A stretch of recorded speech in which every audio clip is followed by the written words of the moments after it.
Un monde à portée de main, son débit aussi rapide que l'eau filant entre les doigts. Le village planétaire vient de jeter son ancre à eau.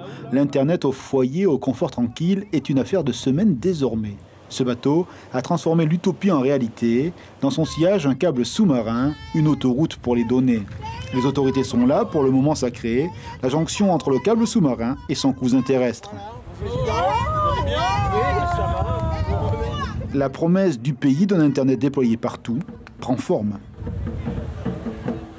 On parle de fracture numérique, mais ici, dans le cas bien précis de Hao et des autres atolls qui vont être desservis par le câble Natitoa, il s'agira véritablement de rentrer dans une égalité numérique.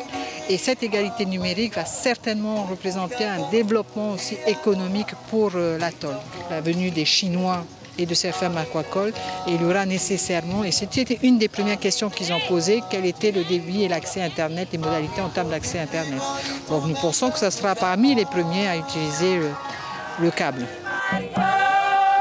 6,5 milliards ont été investis. Dans le central des milliers de fils, cette promesse de connexion sans limite. Un petit bijou de technologie mis au service des citoyens. Alors tout à l'heure, il faut savoir que Natitoa est composé de deux branches.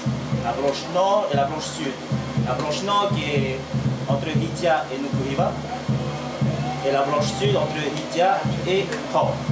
À Hao, ce virage numérique est attendu. Il est une ressource supplémentaire pour faire face à l'après-CEP. Une vitrine vers les autres, c'est une manière de se donner à voir et à connaître. Avec Internet, on s'ouvre au monde.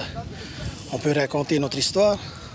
On peut dire de quoi on vit et comment on est.